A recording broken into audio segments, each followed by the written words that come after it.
Guys, welcome back to my YouTube channel. तो आज की वीडियो में हम लोग पढ़ने वाले हैं एंटाइटलमेंट अप्रोच टू स्टार्वेशन। ठीक है, स्टार्वेशन क्या होता है कि कुछ लोगों के पास जो होता है एनफ फूड नहीं होता है खाने के लिए। ठीक है, they don't have the enough food to eat. But इसका मतलब ये नहीं है कि देर इज नो बडी, मतलब there are no where food. ठीक है, ऐसा बिल्कुल नहीं होता है कि कहीं खाना है ही नहीं। ठीक है, फूड होता है। ठीक है, बस एक पर्टिकुलर पर्सन के पास जब वो एबिलिटी नहीं होती है कि वो जो अदर जगह जहाँ पे फूड अवेलेबल है उसको वो हासिल कर सके, उसे वो ले सके, तो उसे यहाँ पे स्टार्वेशन दर्शाया गया है एंटाइटलमेंट अप्रोच में। ठीक है, अब एंटाइटलमेंट का क्या मतलब होता है, ये रिलेटेड होता है ओनरशिप से। ठीक है, ओनरशिप का क्या मतलब होता है कि वो जो है एक सेट ऑफ ओनरशिप को another set of owner another चीजों से कनेक्ट करती है थ्रू लेजिटिमेसी। ठीक है, यानी लेजिटिमेटली आपके पास जो ओनरशिप है जिसे आप यूज करके फूड पर कमांड कर रहे हैं या फिर किसी भी चीज पे कमांड कर रहे हैं। ठीक है, जैसे कि ये लोफ ऑफ ब्रेड मेरे पास है, तो इस लोफ ऑफ ब्रेड पर मेरा ओनरशिप कैसे है, क्योंकि मैंने एक्सचेंज किया है। क्या एक्सचेंज किया है? या तो कोई अपना लेबर एक्सचेंज करा होगा या तो पैसे एक्सचेंज करे होंगे। नो, पैसे आर द मीन्स, मतलब या तो फिर कुछ प्रोडक्शन करा होगा। ठीक है, तो उसके थ्रू एक्सचेंज करके हमने वो लोफ ऑफ ब्रेड पर अपना हासिल किया है अधिकार। ठीक है, तो लेजिटिमेसी एक इम्पॉर्टेंट चीज होती है।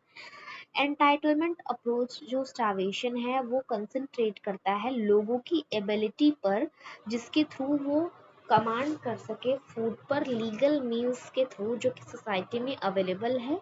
ठीक है, क्या यूज करके? प्रोडक्शन की पॉसिबिलिटी को यूज करके आप कुछ प्रोड्यूस कर रहे हैं, आपने उसे बेचा, उससे पैसे पाए एंड देन आपने कुछ खरीदा, या फिर ट्रेड करके आपने ट्रेड करा, you got the money and you buy something. ठीक है, या फिर स्टेट ने आपको दे दिया through PDS system, you got the entitlement to own the food. ठीक, तो ये चीजें हैं।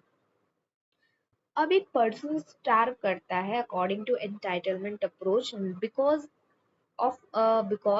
दो चीजों की वजह से, या तो he does not have the ability, मतलब उसके पास क्षमता नहीं है कमांड करने कर फूड पर कमांड की, या वो अपनी उस एबिलिटी को यूज नहीं कर रहा है टू अवॉइड द स्टार्वेशन। इस चैप्टर में जो हम लोग पढ़ेंगे वो फर्स्ट अप्रोच पढ़ेंगे। ठीक है, कि he does not have the ability to command enough food. ठीक, अब एंटाइटलमेंट अप्रोच जो होता है हर पर्सन की एंटाइटलमेंट बताता है। ठीक है, कि उसके कमोडिटी के बंडल्स में, ठीक है, जिसमें फूड होगा, ठीक है, और भी चीजें होंगी। ठीक, तो उस बंडल में फूड है या नहीं।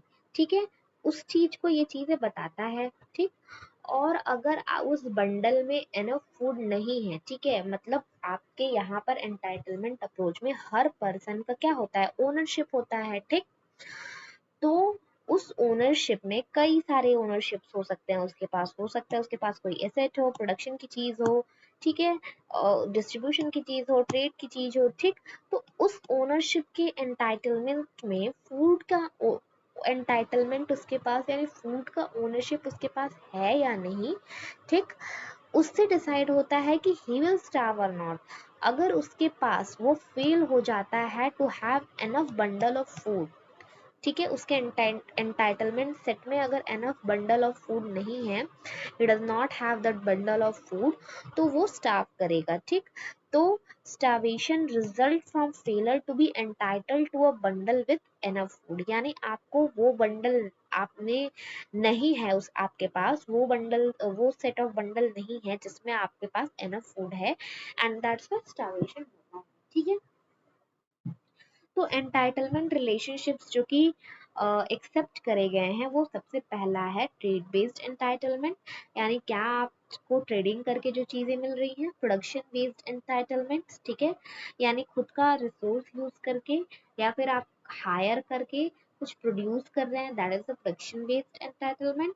Own labour entitlement, labour power use करके आप जो है चीजों पर अपना एंटाइटलमेंट यूज कर सकते हैं। इनहेरिटेंस एंड ट्रांसफर, कि या तो आपको विरासत में कोई चीज मिल गई है या आपने गवर्नमेंट ने आपको दे दिया है। ठीक है, तो वो एंटाइटलमेंट होती है, ठीक है। जो इनहेरिट करके आप लेते हैं उसे किनशिप बेस्ड इनहेरिटेंस भी कहते हैं, ठीक है। और मान लो अगर आपको कोई चीज ऐसे ही मिल गई, आपने कुछ डिस्कवर कर ली, तो आपके पास उन चीजों का भी एंटाइटलमेंट हो सकता है, ठीक है। सोशलिस्ट इकोनॉमी जो है वो, अब अलग अलग इकोनॉमीज में अलग अलग एंटाइटलमेंट का मतलब होता है। तो सबसे पहले एक सोशलिस्ट इकोनॉमी जो है वो अलाउ नहीं करेगी प्राइवेट ओनरशिप, ठीक है, किसी भी मीन्स ऑफ प्रोडक्शन पे। यानी आप कोई भी चीज प्रोड्यूस कर रहे हैं, आपका प्राइवेटली ओन करना उस सोशलिस्ट इकोनॉमी में मान्य नहीं होता है, ठीक है। तो इसलिए वहां पे सोशलिस्ट इकोनॉमी में जो प्रोडक्शन बेस्ड एंटाइटल्स हैं वो इनऑपरेटिव हो जाते हैं, ठीक है, और सिर्फ खुद का लेबर एंटाइटलमेंट ही रह जाता है, ठीक है। जबकि कैपिटलिस्ट इकोनॉमी में, ठीक है, वो कैपिटलिस्ट इकोनॉमी नहीं परमिट करेगी, कौन से एंटाइटलमेंट नहीं परमिट करेगी, ownership of one human being by another as a slave economy will. जैसे कि एक स्लेव इकोनॉमी करती थी, जैसे पहले होता था कि आप किसी को स्लेव रख सकते थे and you have the entitlement of his labour power, ठीक है, कि आपके उसके वो कितना श्रम करेगा उस पे आपका ओनरशिप हो जाता था एंड आप उससे जितना काम ले सकते हैं उतना लेते थे। तो ये जो कैपिटलिस्ट इकोनॉमी हमारी नई आई, उसने उस स्लेव इकोनॉमी से हटकर ये कह दिया कि आपको जो है एंटाइटलमेंट नहीं होगी किसी पर्सन की, you don't have the right to operate a human being, ठीक है। सोशलिस्ट इकोनॉमी जो है वो वो भी रिस्ट्रिक्ट करती है एम्प्लॉय करना एक पर्सन को बाय दूसरे person for the production another production purpose, ठीक है, यानी लेबर पावर को, ठीक है, फॉर प्रोडक्टिव यूज, ठीक है। तो इसके बाद एक्सचेंज एंटाइटलमेंट होता है, ठीक है, जो कि एक्सचेंज एंटाइटलमेंट क्या होता है, जो कि हम लोग ज्यादा से ज्यादा यही यूज करते हैं, ठीक है।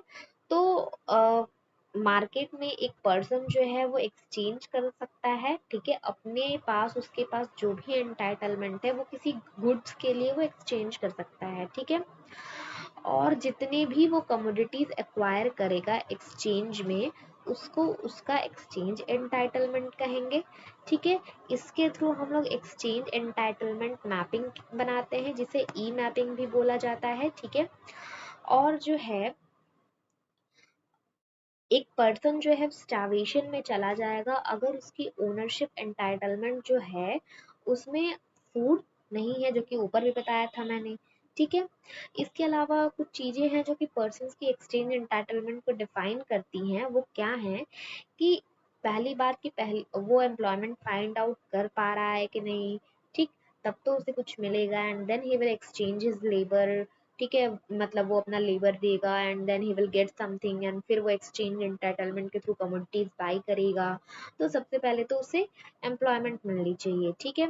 उसके बाद जो है वो क्या अर्न कर पा रहा है, अगर उसके पास अपनी लेबर के अलावा कोई भी नॉन लेबर एसेट्स हैं तो वो क्या अर्न कर पा रहा है उन नॉन लेबर एसेट से, एंड कितना जो है उसे बाजार में कितना फूड कॉस्ट हो रहा है, उन दोनों को कंपेयर करके फिर वो बताएगा कि ही विल स्टार्व और नॉट।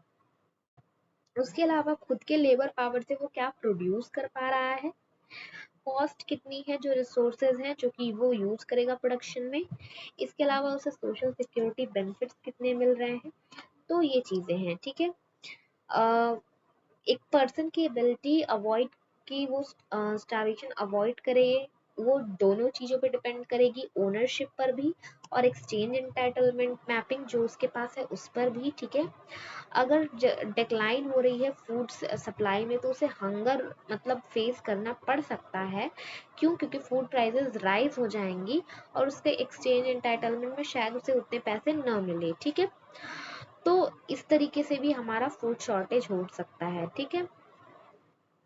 इसके अलावा अ, ऐसा भी हो सकता है कि मान लो फूड सप्लाई सेम रहे और अदर ग्रुप रिच बन जाए और वो ज्यादा फूड खरीद ले तो भी वो स्टारवेशन में जा सकता है, ठीक है, या फिर उसे एम्प्लॉयमेंट ना मिले, ठीक है, या उसके वेजेस फॉल हो जाएं, ठीक है।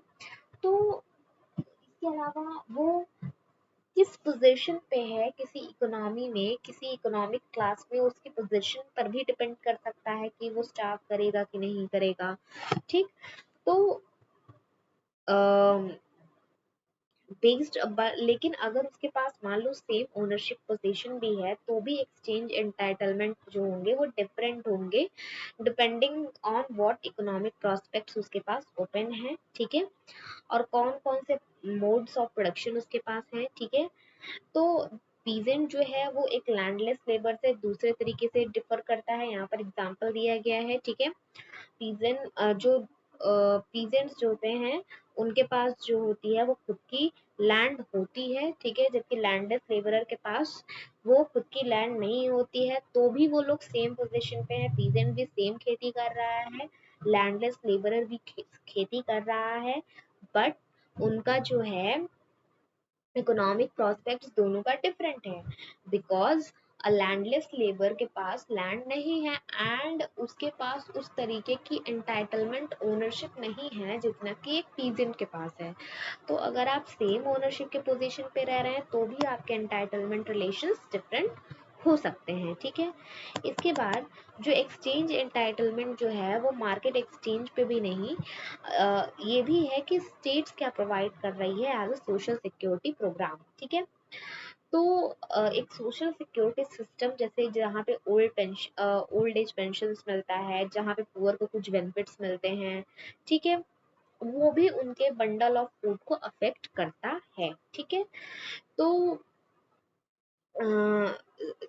एक्सचेंज जो होता है वो पॉवर्टी को भी हमारे कम कर देता है। ठीक है, उसके बाद दो types of opportunity together determine a person exchange entitlement in a private ownership market with social security. यानी देखो, अगर सोशल सिक्योरिटी प्रोविजंस ज्यादा हैं, ठीक है, तो वहां पे आपको एंटाइटलमेंट ज्यादा होगी एज कम्पेयर टू वहां पर जहाँ पे सोशल सिक्योरिटी चीजें ज्यादा नहीं है। ठीक है,